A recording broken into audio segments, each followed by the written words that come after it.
Hello students, welcome back to debit credit classes with Sarita. जैसा कि आप सभी जानते हो कि अभी हमारी हरियाणा सीईटी कॉमर्स की एमसीक्यू सीरीज चल रही है और आज इस एमसीक्यू सीरीज का डे 13 है। क्वेश्चन नंबर 165 तक हम ऑलरेडी कवर कर चुके हैं और आज क्वेश्चन नंबर 166 से हम स्टार्ट करेंगे। जो भी स्टूडेंट चैनल पे नया है तो प्लीज़ चैनल को सब्सक्राइब कर लें ताकि जो कमिंग वीडियोस हैं उनका अपडेट आपको टाइमली मिल सके। तो चलिए साथ में स्टार्ट करते हैं क्वेश्चन नंबर 166 से। Among the following who is not eligible to appoint a CA of a company. Question में पूछा जा रहा है कि इनमें से किसको कंपनी का चार्टर्ड अकाउंटेंट अपॉइंट नहीं कर सकते। मींस कौन ऑडिटर बनने के लिए एलिजिबल नहीं है, नॉट एलिजिबल है। कंपनी एक्ट के अकॉर्डिंग बॉडी कॉरपोरेट को एज एन ऑडिटर अपॉइंट नहीं कर सकते।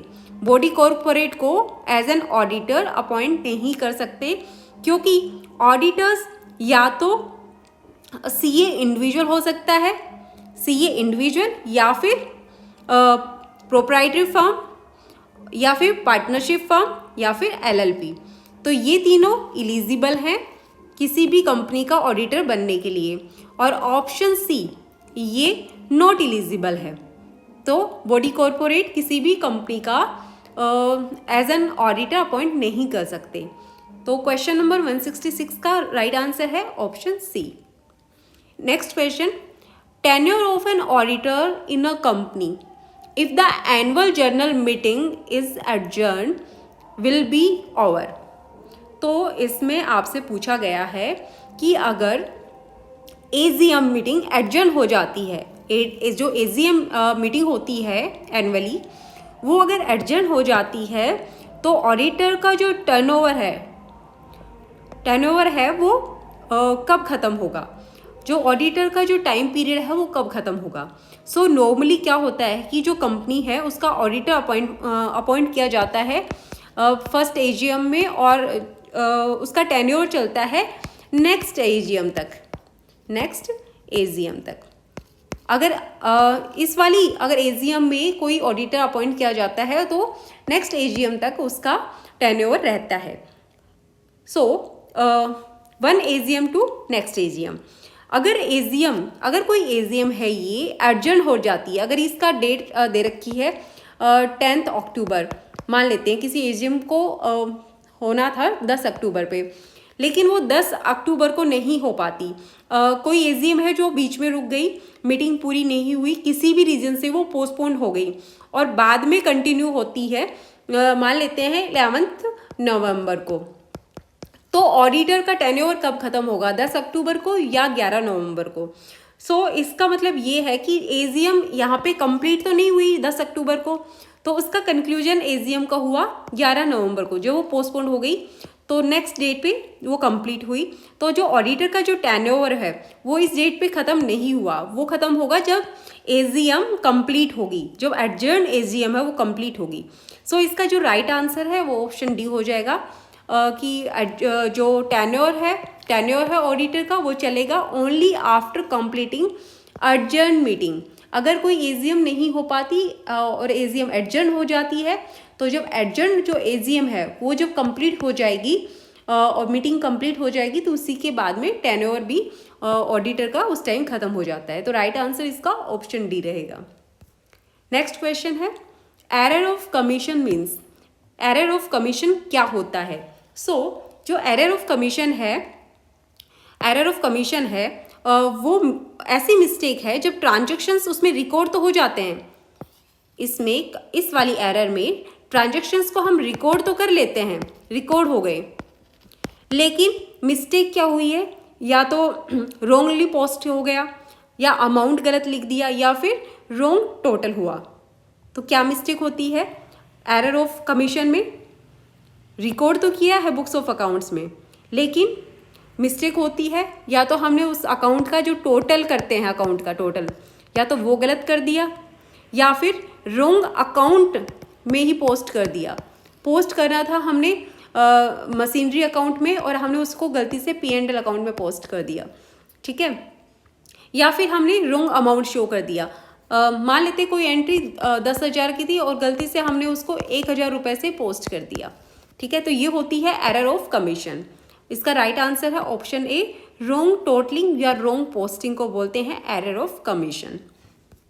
नेक्स्ट क्वेश्चन है, dash is an activity carried out by the staff of the organization to meet the management's requirement of information. Question में हमें identify करना है कि इनमें से कौन सी ऐसी एक्टिविटी है जो ऑर्गेनाइजेशन का स्टाफ कैरी करता है, कौन सी एक्टिविटी है जो ऑर्गेनाइजेशन का स्टाफ कैरी करेगा और उसका मेन पर्पस होता है मैनेजमेंट का, उसका स्टाफ का जो मेन पर्पस होगा वो होगा मैनेजमेंट को इन्फॉर्मेशन देना।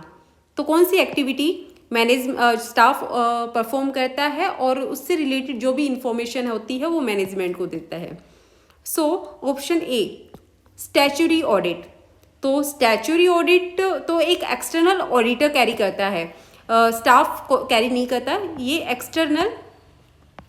जो एक्सटर्नल पर्सन है, एक्सटर्नल सीए है, वो कैरी करता है स्टैच्यूटरी ऑडिट।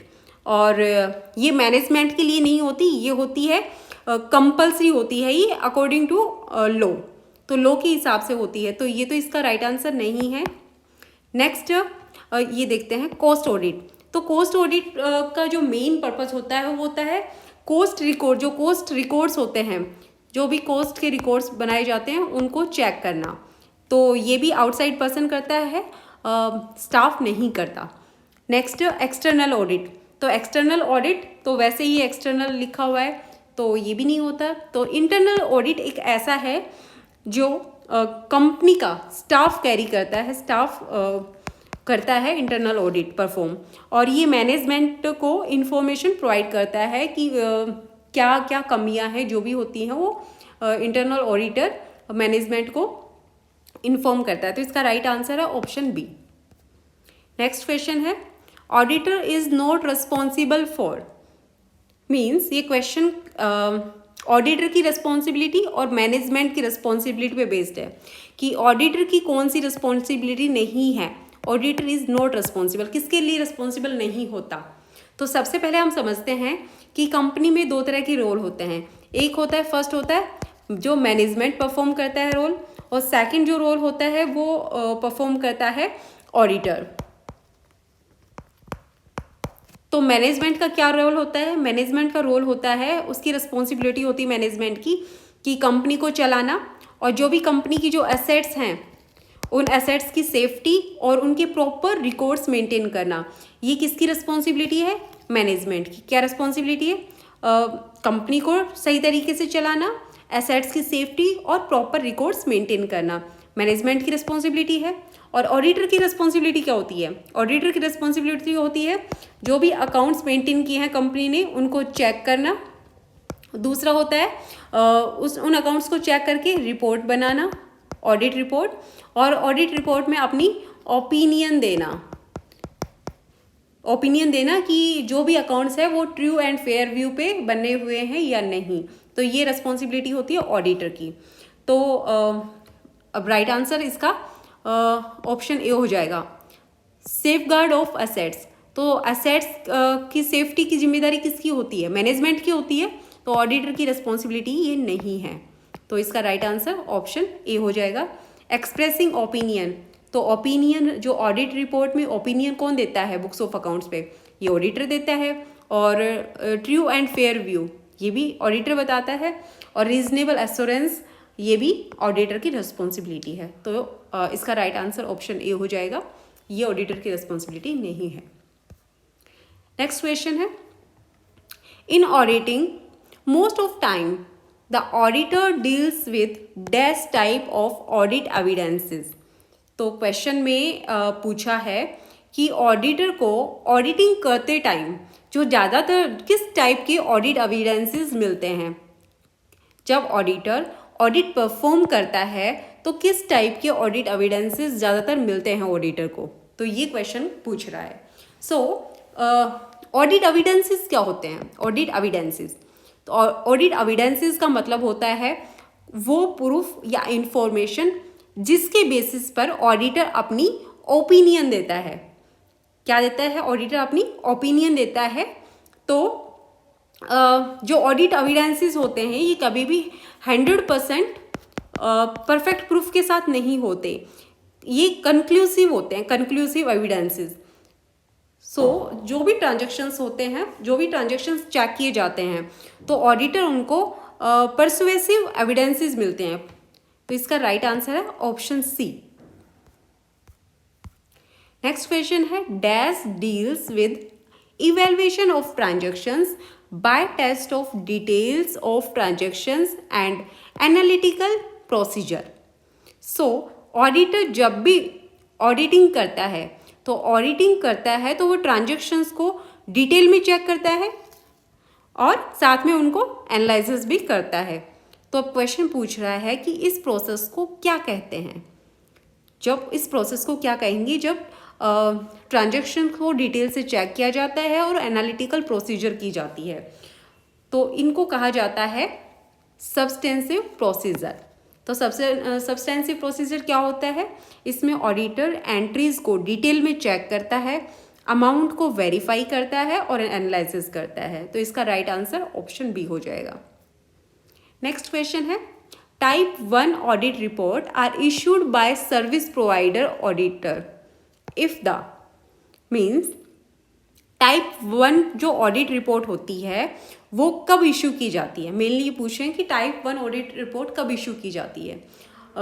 तो जो ऑडिटिंग में जैसे जो सर्विस प्रोवाइडर्स हैं, जैसे कंपनीज हैं, कुछ बैंक्स हैं, या अपनी सर्विस प्रोवाइड करते हैं बैंक्स, या फिर आईटी इंडस्ट्रीज़ हैं, वो अपनी सर्विसेज देती हैं। तो इनके लिए 2 तरह की रिपोर्ट्स इशू की जाती है। एक होती है टाइप 1 रिपोर्ट और एक होती है टाइप 2 रिपोर्ट। तो टाइप 1 जो रिपोर्ट होती है इसमें ऑडिटर सिर्फ ये चेक करता है कि जो इंटरनल जो कंट्रोल्स हैं उनको प्रॉपरली डिज़ाइन किया गया है या नहीं, ये चेक करता है, ये बताता है टाइप 1 रिपोर्ट में। और टाइप जो 2 ऑडिट रिपोर्ट होती है इसमें ऑडिटर चेक करता है कि कंट्रोल तो डिज़ाइन किए हैं, वो तो होगा ही, साथ में प्रॉपरली जो सर्विस सेक्टर्स हैं वो प्रॉपरली ऑपरेट हो रहे हैं या नहीं, ये भी बताता है टाइप 2 रिपोर्ट। तो टाइप 1 रिपोर्ट में क्या आ गया? टाइप 1 रिपोर्ट में आ गया आपका इंटरनल कंट्रोल प्रॉपरली डिज़ाइन किए हैं या नहीं, वो चेक करते हैं टाइप 1 रिपोर्ट में। और टाइप 2 जो रिपोर्ट होती है उसमें कंट्रोल्स तो चेक करेंगे कि प्रॉपर कंट्रोल्स डिजाइन की है या नहीं, ये तो चेक किया ही जाएगा। साथ में ये भी चेक करेंगे कि जो ये कंट्रोल्स डिजाइन किए हैं वो भी प्रॉपरली ऑपरेट हो रहे हैं नहीं, प्रॉपरली ऑपरेट होते हैं या नहीं हो रहे, वो भी चेक किया जाएगा टाइप 2 रिपोर्ट में। तो इसका राइट आंसर आपका ऑप्शन डी हो जाएगा। नेक्स्ट क्वेश्चन है, material, labour and expenses are classification of cost as per. तो जो कॉस्ट है उसको अलग अलग बेसिस पे क्लासिफाई किया जाता है, जो भी कॉस्ट होती है। तो सबसे पहले कॉस्ट को क्लासिफाई किया जाता है नेचर के बेसिस पे कि उसका नेचर कैसा है, नेचर या एलिमेंट वाइज चेक किया जाता है कि कॉस्ट किस तरह की है। तो जो नेचर और एलिमेंट वाइज कॉस्ट को ना 3 टाइप से डिवाइड किया गया है, मटेरियल, लेबर और एक्सपेंसेस। तो 3 तरह की कॉस्ट होती है नेचर बेसिस पे कि मटेरियल कॉस्ट है या लेबर कॉस्ट है या एक्सपेंसेस कॉस्ट है। तो इन्हें कलेक्टिवली कहते हैं हम एलिमेंट ऑफ कॉस्ट। तो इसका राइट आंसर ऑप्शन डी हो जाएगा, एलिमेंट ऑफ कॉस्ट। दूसरा होता है बिहेवियर वाइज भी चेक होता है कॉस्ट। बिहेवियर वाइज कॉस्ट को क्लासिफाई किया जाता है फिक्स्ड कॉस्ट में और वेरिएबल कॉस्ट में। ये होता है आपका बिहेवियर वाइज। और तो इसमें क्वेश्चन में आपको पूछा है कि मटेरियल, लेबर और एक्सपेंसेस वाइज क्लासिफिकेशन होता है, वो होता है बेसिस ऑफ एलिमेंट पे। तो इसका राइट आंसर ऑप्शन डी हो जाएगा। नेक्स्ट क्वेश्चन है, value of sacrifice made in accepting an alternative course is called. तो इस क्वेश्चन में आपसे पूछा है कि जब हम एक ऑप्शन को चूज करने के लिए जब दूसरा ऑप्शन को सेक्रीफाइस कर देते हैं, एक ऑप्शन को चूज करने के लिए जो हम दूसरे ऑप्शन को सेक्रीफाइस करते हैं या छोड़ देते हैं तो उसको क्या कहते हैं, तो उसको कहते हैं अपॉर्चुनिटी कॉस्ट। और तो अपॉर्चुनिटी कॉस्ट यही बताता है कि जो हम जैसे हमारे पास दो ऑप्शन हैं, ऑप्शन ए और दूसरा ऑप्शन बी, तो अगर हम ऑप्शन ए को लेंगे तो ऑप्शन बी को हम सेक्रीफाइस करेंगे, क्योंकि दोनों ऑप्शंस को हम एक साथ नहीं ले सकते, तो एक ऑप्शन को हमें सेक्रीफाइस करना होगा, तो इसको बोलते हैं अपॉर्चुनिटी कॉस्ट। तो इसका राइट आंसर ऑप्शन ए हो जाएगा। आज के लिए इतना ही, बाकी हम नेक्स्ट क्लास में कंटिन्यू करेंगे। अगर आपको वीडियो पसंद आई है तो प्लीज़ लाइक ज़रूर करें और अपने फ्रेंड्स के साथ भी शेयर करें, और ऐसे ही एग्ज़ाम प्रिपरेशन के लिए चैनल को सब्सक्राइब करना मत भूलना। बाय।